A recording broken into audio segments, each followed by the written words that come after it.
नमस्कार विद्यार्थियों, आप सभी का आपके अपने YouTube चैनल आरपीएससी विद नवीन सैनी में स्वागत है। विद्यार्थियों, हमने पिछले वीडियो में जो व्यक्तित्व मापन की अपने प्रक्षेपी और मनोविश्लेषण वाली विधियां पढ़ ली। अब हम इसमें पढ़ेंगे अप्रक्षेपी विधियां। ठीक है, तो अप्रक्षेपी विधियां क्या है, किस प्रकार से है, तो इसका हम डिटेल से अध्ययन करेंगे। तो देखो, प्रक्षेपी में क्या होता था कि जो उसके विचार होते थे, जिसका भी परीक्षण करना है, उसके मन या मस्तिष्क में जो विचार होते थे उनको किसी अन्य पर प्रक्षेपित करवाया जाता था। ठीक है, लेकिन इसमें क्या होगा कि वह परीक्षण जिनमें व्यक्ति के स्वयं के द्वारा दिए जाने वाले विचारों को समझते हुए या उसके सामाजिक व्यवहार का अवलोकन करते हुए व्यक्तित्व परीक्षण किया जाता है। ठीक है, और वे अप्रक्षेपी परीक्षण कहलाते हैं, जो कि दो प्रकार के होते हैं। तो अब दो प्रकार कौन कौन, तो देखिए ये दो प्रकार कौन कौन से हैं, आत्मनिष्ठ और वस्तुनिष्ठ। अब इसमें क्या होगा कि अब अप्रक्षेपी है तो अब इसमें कहीं पर भी विचारों को प्रक्षेपित नहीं करवाया जाएगा। वो जो व्यक्ति है वो स्वयं कुछ बताएगा और उस आधार पर ही हम क्या करेंगे, परीक्षण करेंगे, स्वयं बताएगा। ठीक है, और या फिर उस एक तो ये होता है कि वो स्वयं बताता है, और ये क्या करते हैं, उसका जो सामाजिक व्यवहार है उसका अवलोकन करते हैं। प्रक्षेपित कहीं नहीं करवा रहे, बस वो जो समाज में कर रहा है उसका क्या कर रहे हैं, अपन अवलोकन कर रहे हैं सामाजिक व्यवहार का। आगे बात समझ में, ये चीज यहाँ पर लिखी हुई, सामाजिक व्यवहार का अवलोकन और एक उसके स्वयं के द्वारा दिए जाने वाले विचारों को समझते हुए। तो चलिए आगे बढ़ते हैं। अब इसमें देखो दो प्रकार की, एक है आत्मनिष्ठ या व्यक्तिनिष्ठ विधियां और एक है वस्तुनिष्ठ विधियां। तो इसमें आत्मनिष्ठ विधियां होती है ना, वो क्या होती है, पर्टिकुलर एक पर्सन के लिए काम करती है, पर्टिकुलर एक पर्सन के लिए काम करती है। जबकि वस्तुनिष्ठ विधियां होती है वो एक समूह के लिए काम करती है। ओके, तो चलिए, आत्मनिष्ठ विधियां वह विधियां जिनमें व्यक्ति स्वयं का मूल्यांकन स्वयं के विचारों के प्रकटीकरण के आधार पर करता है अथवा करवाता है, उन्हें आत्मनिष्ठ की श्रेणी में रखते हैं। ठीक है, मैं जो आपको ये देखो थ्योरी प्रॉपर वे में लिखी है, और वो जो मैं एक्स्ट्रा बताता हूँ बोल के, वो मैं आपका प्रॉपर ढांचा तैयार करने के लिए बताता हूँ एक वाइड लेवल पर। ठीक है, अब इसमें पहले आती है आत्मकथा या अंतर्दर्शन विधि। तो वुंट और टिचनर के द्वारा दी गई इस विधि में व्यक्ति के भूतकाल वर्तमान काल की जानकारियां उस स्वयं से प्राप्त करते हुए मापन किया जाता है, और ये वर्तमान में उपयोगी नहीं है क्योंकि इसमें वैज्ञानिक दृष्टिकोण का अभाव पाया जाता है। अब इसको समझो क्या है, आत्मकथा या अंतर्दर्शन विधि। तो पहला क्वेश्चन बनेगा कि ये दी किसने थी, तो वुंट और टिचनर ने दिया था। अब इसमें क्या होगा, व्यक्ति से खुद से पूछेंगे कि देख तेरे वर्तमान में अभी क्या चल रहा है। ठीक है, भूतकाल में तेरे साथ क्या क्या बीता हुआ है, सब कुछ उसी से जाना जाएगा, भूतकाल और वर्तमान काल की सारी जानकारी। ओके, और फिर उससे प्राप्त करते हुए उसके व्यक्तित्व का मापन किया जाएगा। अब बताओ ये कहाँ तक वैज्ञानिक दृष्टिकोण है, क्या कोई अपने बारे में खुलकर पूरा बता पाएगा? कुछ अनछुए पहलू होंगे उनको बता पाएगा, नहीं बता पाएगा, तो इसमें वैज्ञानिक दृष्टिकोण का अभाव है। तो अब आपको मेनली फोकस रखना है कि क्वेश्चन कैसे आएगा। तो क्वेश्चन आएगा, तो मैं यहाँ से बताना शुरू करता हूँ क्वेश्चन कैसे आएगा। अप्रक्षेपी विधियाँ कितने प्रकार की है, तो आत्मनिष्ठ और वस्तुनिष्ठ, ये यहाँ पर आपका क्वेश्चन नंबर 1। ठीक है, और अब आत्मनिष्ठ विधियाँ हैं, तो अब इन आत्मनिष्ठ विधियों में देखो ये 3-4 विधि है। ठीक है, तो अब इनके नाम दे देकर पूछेगा कि ये किस में है, आत्मनिष्ठ है या वस्तुनिष्ठ है, ठीक है, प्रक्षेपी है या अप्रक्षेपी है। इन आधार पर क्वेश्चन बनेंगे आपके, 2-3 क्वेश्चन यहाँ पर बन जाएंगे। ठीक है, अब आत्मकथा अंतर्दर्शन विधि किसने दी थी, वुंट और टिचनर ने। तो एक क्वेश्चन आपका सीधा सीधा यहाँ से पुटअप हो जाएगा, ऐसे होता है। ठीक है, अब आगे बढ़िए, व्यक्ति इतिहास मिति विधि, इसका उपनाम क्या है, जीवनवर्त विधि और केस स्टडी विधि इसी विधि के अन्य नाम है। आगे बात समझ में। अब एक क्वेश्चन यहाँ से बन जाएगा, क्वेश्चन नंबर 5, 6, 2 क्वेश्चन कौन कौन से, एक तो व्यक्ति इतिहास मिति विधि के अन्य नाम पूछ लेंगे, जीवनवर्त विधि, केस स्टडी विधि, और एक इनके जो प्रतिपादक हैं टाइडमैन, इनके नाम से एक क्वेश्चन आपसे पूछ लेगा वो। ठीक है, इस विधि में व्यक्ति के इतिहास को समझते हुए वर्तमान की जानकारियों के आधार पर मापन होता है। विशेष रूप से समस्यात्मक या असामान्य बालकों की समस्या को जानते हुए वे उसे दूर करने अर्थात निदान के क्षेत्र में उपयोग होता है, इसलिए इसे नैदानिक या उपचारात्मक परीक्षण भी कहा जाता है। अब बात आई क्वेश्चन कैसे पुटअप होगा इसमें, तो इसको थोड़ा मैं छोटा कर लेता हूं। देखो, अब ये पूछेगा कि किस विधि को निदान और उपचार की विधि भी कहा जाता है, तो वो कहा जाता है व्यक्ति इतिहास विधि। इसमें व्यक्ति का क्या किया जाता है, सारा का सारा पूरा का पूरा उसका इतिहास समझा जाता है, और उसके आधार पर क्या किया जाता है, उसका निदान किया जाता है। आगे बात समझ में। अब इसमें जैसे ये पूछ रहा है कि अब आपको लगेगा कि इसमें और इसमें अंतर क्या है, तो इसमें तो उसे खुद से ही पूछते हैं आत्मकथा अंतर्दर्शन, और इसमें अन्य माध्यम का भी सहारा लेते हैं उसके इतिहास को जानने के लिए। ठीक है, अब आगे बढ़ते हैं। अगली है प्रश्नावली विधि। तो प्रश्नावली विधि का पूछेगा पहला क्वेश्चन तो कि इसके जनक कौन थे, तो सुकरात थे। प्रश्नावली विधि को शिक्षा में स्थापित किया था वुडवर्थ ने। प्रश्नावली विधि का प्रयोग करता है गाल्टन, और मनोविज्ञान में प्रश्नावली विधि का प्रयोग किया था स्टैनली हॉल ने। तो मुख्यतया इसका क्वेश्चन बनता है कि प्रश्नावली विधि के प्रतिपादक कौन थे, तो वो थे सुकरात। ओके, इस विधि में विभिन्न प्रकार के प्रश्नों का उपयोग किया जाता है एवं उन प्रश्नों का उत्तर संबंधित व्यक्ति से जानते हुए उसका परीक्षण करते हैं। मतलब इसमें उस व्यक्ति से ही जाना जाएगा कि ये तेरे पास प्रश्न है, अब तू इसका जवाब दे, और हम उसके जो वो जवाब बताएगा उसके आधार पर उसका व्यक्तित्व का परीक्षण कर लेंगे। अगला है साक्षात्कार विधि। तो अब देखो आपसे प्रश्न पूछेगा कि ये साक्षात्कार किसके अंतर्गत आता है, तो ये व्यक्तिनिष्ठ विधि के अंतर्गत आता है। साक्षात्कार विधि है ये आत्मनिष्ठ व्यक्तिनिष्ठ विधियों में आती है, तो इसका आप विशेष तौर पर ध्यान रखना। ठीक है, अब साक्षात्कार से तो आप सीधा स्पष्ट आपको पता ही है ये इंटरव्यू है। ठीक है, तो अब इसमें देखो अमेरिकी शिक्षाविदों द्वारा विकसित ये विधि मूल रूप से व्यक्ति के लिए उस मापन में उपयोगी है जहां मौखिक स्तर पर सामयिक प्रश्न एवं उत्तर का व्यवहार होता है तथा एक से अधिक व्यक्ति मिलकर जानने का प्रयास करते हैं। इसमें प्रतिभागी के शारीरिक हाव भाव को विशेष महत्व दिया जाता है।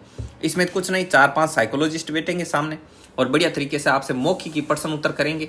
अब आप उन प्रश्नों को देते वक्त, उत्तर देते वक्त कैसे हिचकिचाहट महसूस करते हो, किस प्रकार से रिएक्ट करते हो, इन सब चीज़ों को ध्यान में रखते हुए वो आपके व्यक्तित्व का आकलन करेंगे।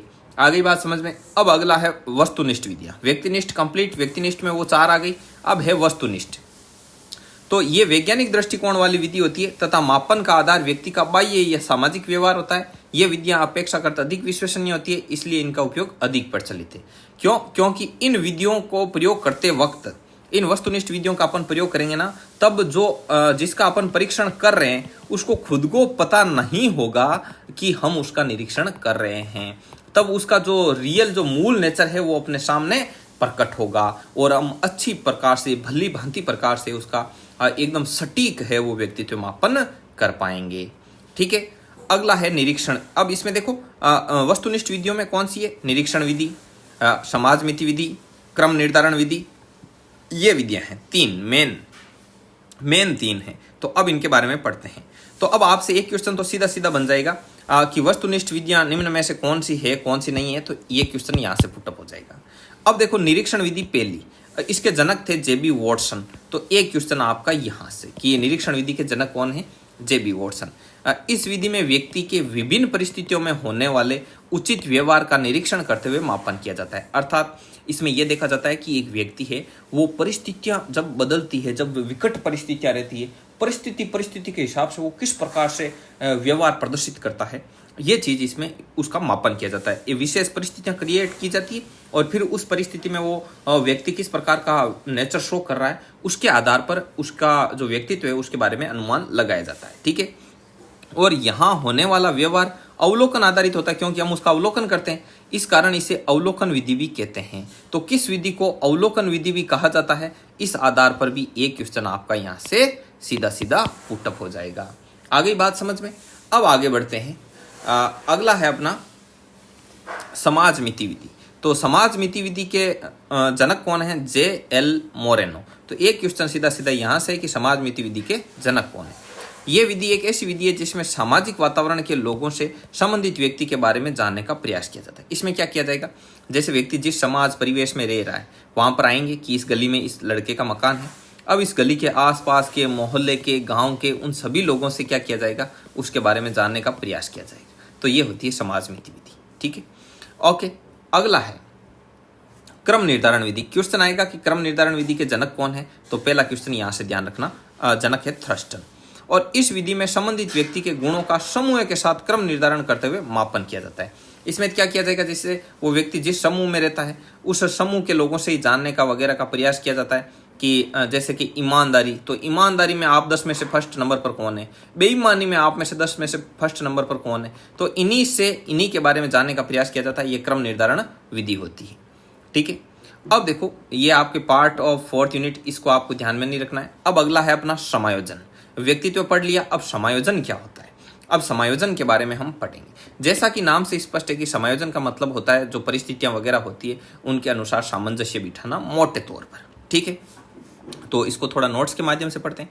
हालांकि आप लोग सभी एक मतलब सेकंड ग्रेड लेवल के विद्यार्थी हो, आपने यूजी कर रखा है और उसके बाद में आपने शिक्षक प्रशिक्षक जो प्रशिक्षण है वो प्राप्त कर रखा है, तो आप नो डाउट आपका बौद्धिक स्तर बहुत ही अच्छे लेवल का है, तो आप भली भांति प्रकार से समझ पा रहे होंगे। फिर भी आप यदि कुछ असहज महसूस करते हैं तो आप कमेंट कर सकते हैं, हमारे नंबर दे रखे हैं, उन पर आप हमसे डिस्कस भी कर सकते हैं इस चीज़ को लेकर कि भाई आपको क्या कंफर्टेबल लग रहा है, नहीं लग रहा है, किस प्रकार से आपको क्या पढ़ना नहीं पढ़ना वगैरह वगैरह। तो आप इन नंबर पर अपना व्हाट्सअप अकाउंट से अपना नाम और डिस्ट्रिक्ट लिख के सेंड कर सकते हैं, ठीक है।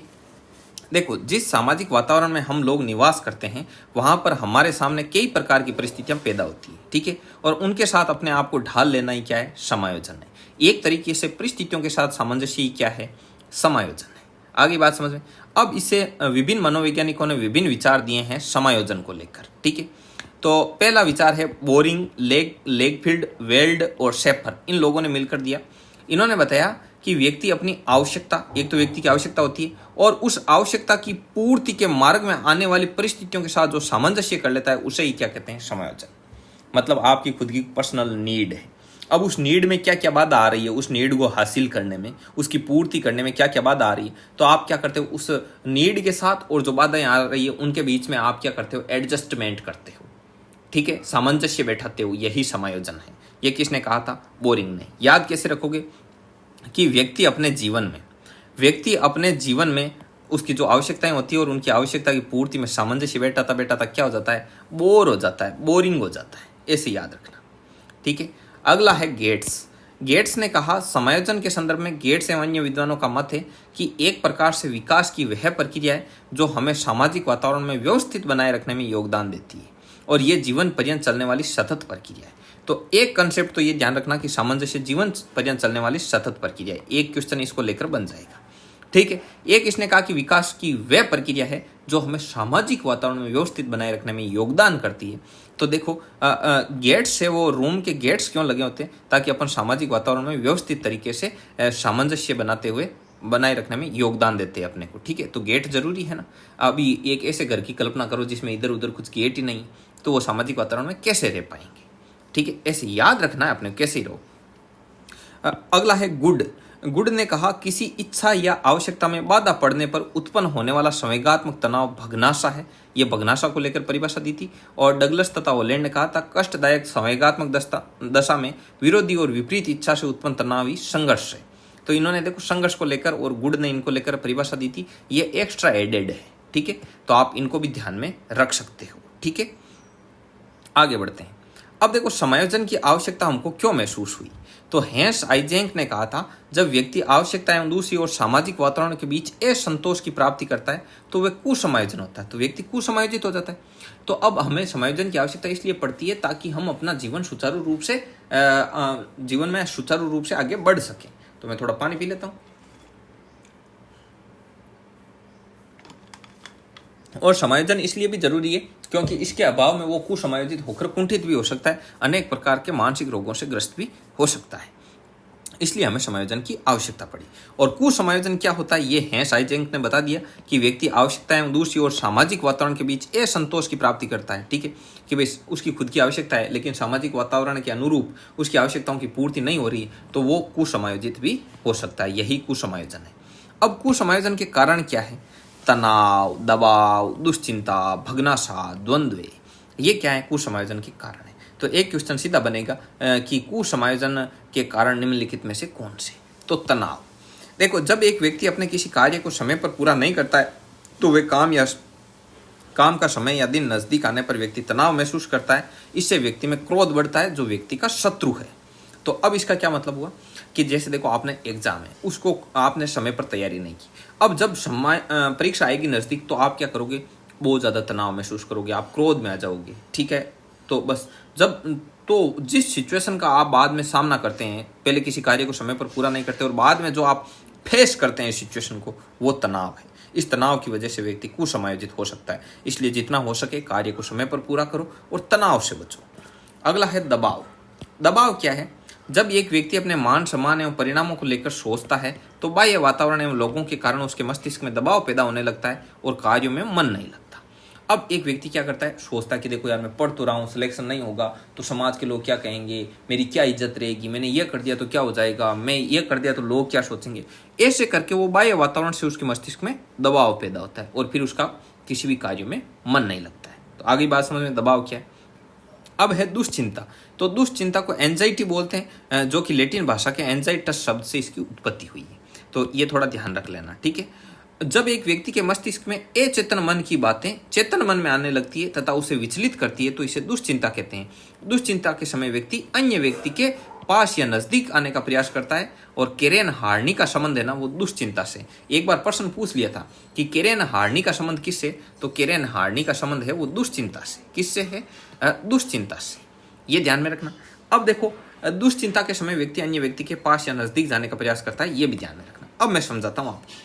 जैसे आपके मन में, अचेतन मन में दबी हुई बातें, पुरानी बातें होती है। अब आपके मन में दबी हुई ढेर सारी बातें थी, वो अचानक आप बैठे थे, आपको याद आ गई, फिर वो आपको अंदर ही अंदर खाए जा रही है। तो आप क्या करोगे, किसी के पास जाके बैठोगे, उससे बातें करोगे, थोड़ा बहुत दुखड़ा रहोगे, तब आपका मन क्या होगा, हल्का होगा। इसे बोलते हैं दुश्चिंता। दुश्चिंता की वजह से भी आदमी कुसमायोजित हो सकता है। अगला है भग्नाशा। भग्नाशा एक तरीके से भग्न आशा। जब आपकी आशा है वो भग्न हो जाती है, खंड खंड हो जाती है, तो उसको बोलते हैं भग्नाशा। देखो, जब एक व्यक्ति किसी कार्य के पूर्ण होने या सफल परिणाम आने की पूरी आशा रखता है, परंतु ऐन वक्त पर परिणाम उसके पक्ष में नहीं आने पर उसकी आशा टूट जाती है और इसे ही भग्नाशा कहते हैं। और भग्नाशा की वजह से व्यक्ति कुसमायोजित हो सकता है। जब व्यक्ति में भग्नाशा पैदा होती है तो वह व्यक्ति कुंठित होने लगता है तथा अपने भाग्य को दोष देता है कि मेरे कर्म में ही ये लिखा था। और ऐसा व्यक्ति निराशा में आ जाता है और जो उसके लिए बहुत घातक स्थिति होती है। ऐसा होने पर व्यक्ति पागल भी हो सकता है। इसलिए जीवन में निराशा से बचना चाहिए। आगे बात समझ में। अब देखो, अगला है द्वंद्व। तो द्वंद्व क्या है, तो देखो, जीवन में प्रत्येक व्यक्ति के द्वंद्व मतलब द्वंद्व संघर्ष मतलब दो चीजों के बीच में ऐसे फंस जाना, ठीक है। तो देखो, जीवन में प्रत्येक व्यक्ति के साथ ऐसी स्थिति बन जाती है कि वे दो परिस्थितियों में फंस जाता है और उनमें कोई एक परिस्थिति चुननी होती है और ऐसे समय में व्यक्ति मानसिक संघर्ष पैदा हो जाता है कि मैं ये करूं या ये करूं। और इस द्वंद्व की वजह से भी व्यक्ति कुसमायोजित हो सकता है तथा उस संघर्ष के समय लिया गया निर्णय व्यक्ति का भाग्य निर्माता होता है। जब आप दो परिस्थिति में फंस चुके हो, थर्ड ग्रेड करूं, रिट की करूं, सेकंड ग्रेड करूं, writ second grade, writ second grade, तो उस समय आप द्वंद्व में कोई यदि ज्यादा इसका लोड ले ले तो वो कुसमायोजित हो सकता है और इसमें लिया गया निर्णय आपका भाग्य निर्माता भी हो सकता है। रेट में आपकी लाइफ बन जाए, सेकंड ग्रेड में आप बर्बाद हो जाओ, ठीक है। ऐसा हकीकत में ऐसा कुछ नहीं है, लेकिन बता रहा हूँ, है ना। बर्बाद जैसा कुछ नहीं। सेकंड ग्रेड की दबा के तैयारी की, सिलेक्शन नहीं हुआ तो सामने KVS की आ रही है, फर्स्ट ग्रेड वगैरह, कहीं ना कहीं तो हो ही जाएगा। पढ़ा हुआ कहीं वेस्ट नहीं जाता, ठीक है। अब देखो, अब इस द्वंद्व को उपागम व परिहार के आधार पर कुर्ट लेविन ने वर्गीकृत किया था। आप इतना ध्यान रखना, उपागम और परिहार के आधार पर किसने वर्गीकृत किया? कुर्ट लेविन ने। एक क्वेश्चन यहां से बन जाएगा, ठीक है। तो जब व्यक्ति के समय उक्त परिस्थितियां पैदा होती है, उस समय यदि कोई व्यक्ति अपने आप को संभाल नहीं पाता है तो वे असामाजिक, मनोरोगी, कुसमायोजित या पागल हो सकता है। इसलिए मनोविज्ञान में समायोजन के उपाय बताए गए हैं, इन्हें समायोजन तंत्र के उपाय कहते हैं। तो मनोविज्ञान ने इस समायोजित रहने के कुछ उपाय बताए कि आप इस प्रकार से समायोजित रह सकते हो, समायोजन के उपाय, और जिनको हम पढ़ेंगे नेक्स्ट क्लास में। किसमें पढ़ेंगे? नेक्स्ट क्लास में पढ़ेंगे। तो आज अपनी क्लास नंबर 5 थी, नेक्स्ट क्लास नंबर 6 में हम मिलेंगे। तो आज के वीडियो में बस इतना ही। यदि आप इस PDF को प्राप्त करना चाहते हो तो इन नंबर पर आप अपना नाम और डिस्ट्रिक्ट लिख के सेंड कर सकते हो। इसके अलावा आप हमारे टेलीग्राम चैनल का जो लिंक है वो डिस्क्रिप्शन में दे रखा है, वहाँ पर भी आपको PDF, नोट्स वगैरह सब निःशुल्क मिल जाएंगे, वीडियो लेक्चर के लिंक वगैरह सब, ठीक है। हमने भरपूर कंटेंट अपलोड कर रखा है सेकंड ग्रेड को लेकर। आप प्लेलिस्ट में जाइए और आनंद लीजिए। 70 से 80% कोर्स हमने कंप्लीट करवा दिया है फर्स्ट पेपर GK का। तो सीरियस कैंडिडेट का हमारे चैनल पर स्वागत है। तो वीडियो को लाइक कर देना, चैनल को सब्सक्राइब करना मत भूलिए। देखिए, हम इतनी मेहनत करते हैं, आपका एक सब्सक्राइब का बटन हमारा हौसला बहुत ज़्यादा बढ़ा देता है, ठीक है विद्यार्थियों। तो मिलते हैं नेक्स्ट वीडियो में, तब तक के लिए जय हिंद, जय भारत।